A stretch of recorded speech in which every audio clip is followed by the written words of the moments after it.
कभी किसी ऐसे इंसान को देखा है जो एकदम चुपचाप बैठा होता है, आसपास तूफान हो रहा होता है, सामने खतरा खड़ा होता है, लेकिन उसके चेहरे पर एक लहर तक नहीं आती, कोई डर नहीं, कोई घबराहट नहीं, बस एक अजीब सी शांति। क्या वो इंसान फियरलेस है? नहीं, सच्चाई यह है कि वो भी डरता है, पर फर्क बस इतना है कि उसने डर के साथ जीना सीख लिया है और तुम अभी भी डर के हाथों की कठपुतली बने हुए हो। हम सब अपने भीतर उस एक इंसान को छुपाए बैठे हैं जो चुपचाप सब कुछ ऑब्जर्व करता है, सोचता है, समझता है, लेकिन बाहर से अक्सर डर के आगे झुक जाता है। फियर एक इल्यूजन नहीं है, ये रियल है, पावरफुल है, और अगर तुमने इसे समझा नहीं तो ये तुम्हारी पूरी जिंदगी को क्वाइटली कंट्रोल करता रहेगा। डर ही तो है जो हमारे सबसे प्यारे सपनों को मार देता है। तुम कुछ नया शुरू करना चाहते हो, लेकिन डर कहता है क्या लोग हंसेंगे। तुम किसी को अपना सच बताना चाहते हो, लेकिन डर विस्पर्स क्या वो दूर चले जाएंगे। तुम आगे बढ़ना चाहते हो, लेकिन डर चुपचाप पूछता है अगर फेल हो गए तो। और बस ऐसे ही धीरे धीरे तुम जीना छोड़ देते हो। तुम बस सरवाइव कर रहे होते हो, एग्जिस्ट कर रहे होते हो, पर सच में जिंदा नहीं होते। पर अब एक गहरी बात समझो, डर को खत्म करने की जरूरत नहीं है, उसे डायरेक्शन देने की जरूरत है। तुम्हारे अंदर एक वाइल्डनेस है, एक इंस्टिंक्ट है जो प्रोटेक्ट करना चाहता है, संभालना चाहता है। पर जब वो इंस्टिंक्ट तुम्हें पैरालिसिस की तरफ धकेलने लगे, जब तुम हर डिसीजन सिर्फ डर से मोटिवेटेड होकर लेने लगो, तब डर गाइड नहीं, जेल बन जाता है। और तुम जानते हो सबसे बड़ा केज क्या होता है? Comfort zone.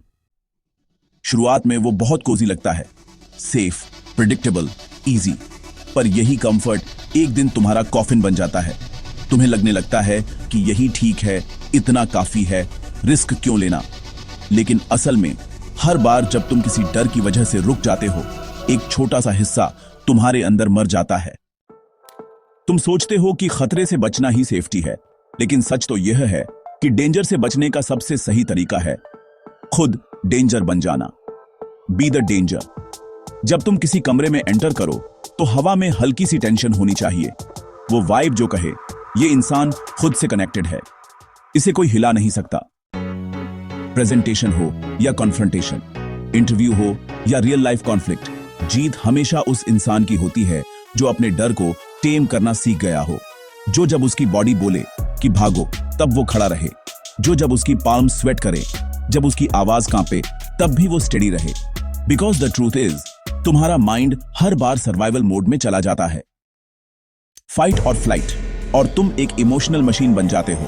हर छोटी सी चीज पर ओवर रिएक्ट करते हो, पैनिक करते हो, फ्रीज कर जाते हो या दूसरों को ब्लेम करने लगते हो।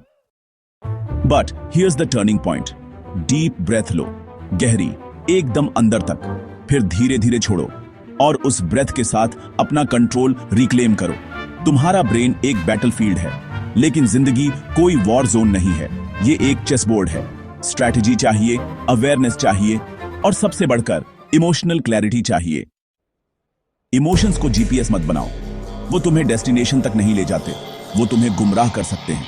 एंगर तुम्हें डिस्ट्रैक्ट करता है, सैडनेस तुम्हें ड्रेन करती है, फियर तुम्हें पॉज कर देता है, और तुम तुम्हारे खुद के पोटेंशियल से डिस्कनेक्ट हो जाते हो।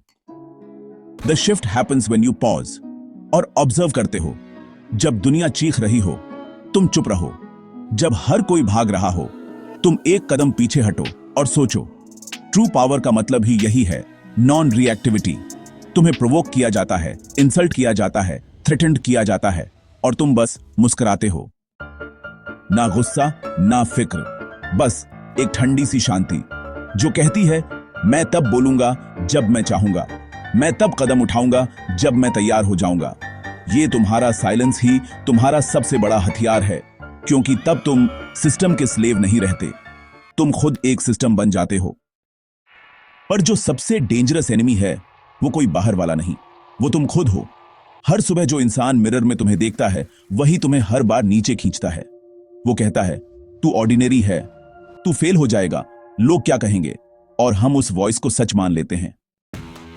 लेकिन वो वॉइस तुम नहीं हो, वो सिर्फ पुराने पैटर्न्स का इको है। सोसाइटी की कंडीशनिंग, पास्ट की फेलियर्स, दूसरों की एक्सपेक्टेशंस, जो तुम्हारे दिमाग में एक फेक आइडेंटिटी बनाकर बैठ गए हैं। अब सोचो, क्या तुम इस वर्जन में हमेशा जीना चाहते हो? क्या तुम हमेशा डरते रहना चाहते हो कि क्या होगा अगर मैं हार गया, क्या होगा अगर रिजेक्शन हुआ? क्या होगा अगर लोग मुझे जज करें? या फिर क्या तुम अब उस मॉन्स्टर को जगाना चाहते हो जो इतने सालों से तुम्हारे अंदर सोया पड़ा है? क्योंकि हां, तुम्हारे अंदर भी एक मॉन्स्टर है, एक रॉ, वाइल्ड, पावरफुल फोर्स जो सब कुछ बदल सकता है, पर तब तक नहीं जब तक तुम उसे पहचानते नहीं, एक्टिवेट नहीं करते। और हां, सोसाइटी ने तुम्हें सिखाया कि मॉन्स्टर बनना गलत है, लेकिन क्या सच में क्या तुम्हारा मॉन्स्टर वो नहीं है जो तुम्हें इनजस्टिस के सामने खड़ा रखता है?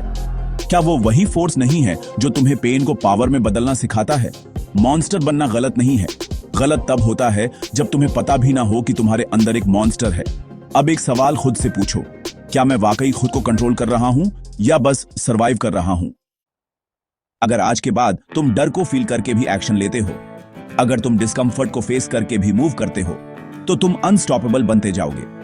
And the most important part, जब तुम्हें डर लगे उसे इग्नोर मत करो, उसे सुनो, ऑब्जर्व करो कि वो कहां से आ रहा है। क्या ये रियल थ्रेट है या बस एक ओल्ड फियर?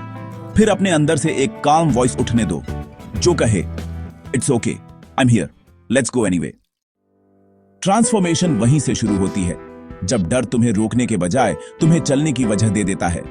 अब तुम्हारे पास दो चॉइसेस हैं, या तो उस डर को अपना मास्टर बना लो या उसे अपना फ्यूल बना लो, क्योंकि डर हमेशा रहेगा, पर तुम कैसे रिस्पॉन्ड करते हो वही तुम्हें ऑर्डिनरी से एक्स्ट्रॉर्डिनरी बनाता है।